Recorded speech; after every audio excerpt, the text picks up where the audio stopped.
Now, one of the most exciting new features in Ableton Live 9 is to do with converting audio into MIDI. There are actually 3 new features within one. We've got convert harmony to new MIDI track, convert melody to new MIDI track, and convert drums to new MIDI track. Now obviously this is going to be just perfect for remixers and for people wishing to transcribe various melodies and drum parts. You can even beatbox into Ableton Live and have it translate it into electronic drums for you. It really is that much fun. So you can see that the new features are accessible in your Create drop down menu there, or you can simply click on your clip with the right mouse button there and you'll see them also pop up in the pop-up menu bar. So first of all, I have a rather heavy drum loop here.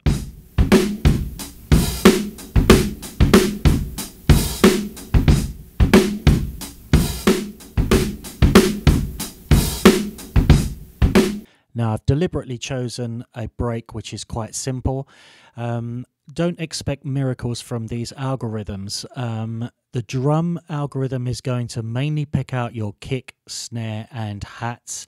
It will do a good job at picking out some of the other percussion instruments, but it will place these in acknowledgement that you might have to do quite a bit of editing afterwards to get exactly the results you're looking for. It will put them on a silent note track. I'll show you that later. Now let's see exactly how good a job the algorithm does on this particular break. So let's right click there, convert drums to new MIDI track. You'll see how fast this is.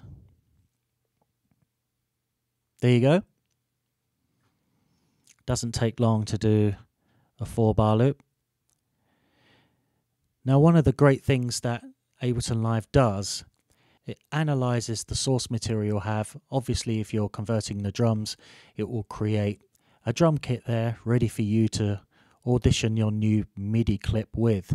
So let's see how good a job this has done without any editing. And straight away I can see that it hasn't actually created any silent notes. So that should be correct because it is a pretty basic drum loop. So let's see how well it did.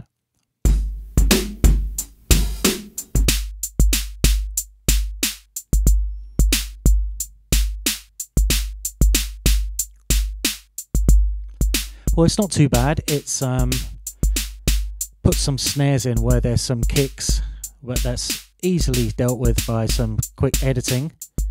And as you heard when we doubled up the loops, you could hear that they had done a very accurate job with the timing.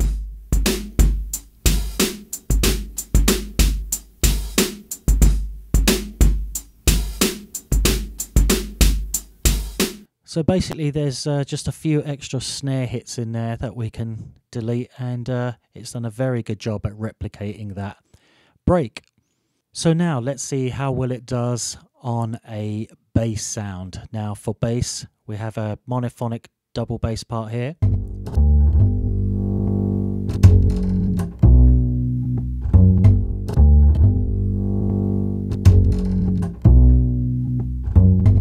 So for monophonic single note source material, we will use the convert melody to new MIDI track. Let's see how quick it does.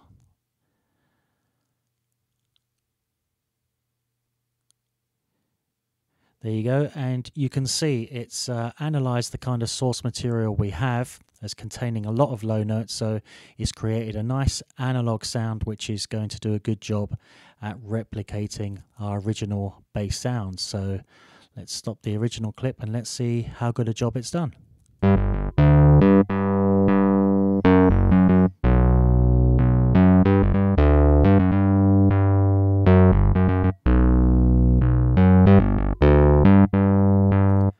Now on first listen, it seems that it's added some extra notes where there's some finger noise on the original double bass. So after editing those out, I think it's done a pretty accurate job. The notes all seem correct, pitch and certainly time-wise. If we play the two parts together, you'll hear it's done a fairly good job.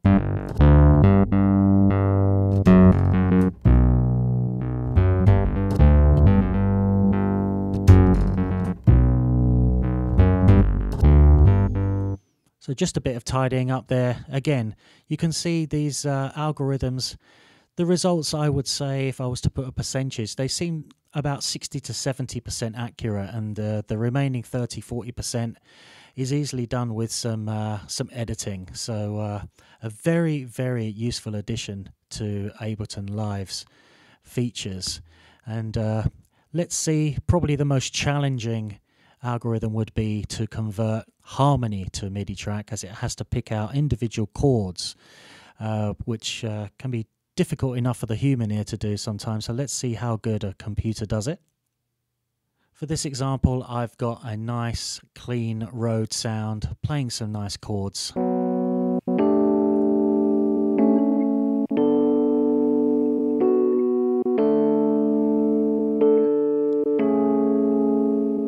Okay, so let's see how good a job the algorithm convert harmony to new MIDI track does with this. It's a short clip there, so it took no time at all.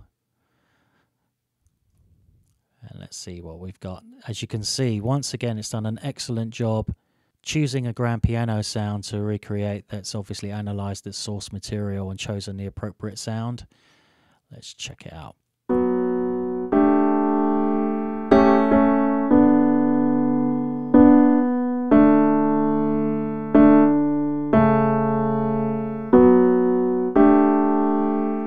It's done a fantastic job at the beginning, and then it's become confused by probably some overhanging notes and harmonics in the source material there. So once again, it's about 60% accurate. You're going to have to tidy it up, play the source material back at the same time, maybe try and identify some of those incorrect notes. But once again, an excellent addition to the Ableton Live arsenal of effects and features.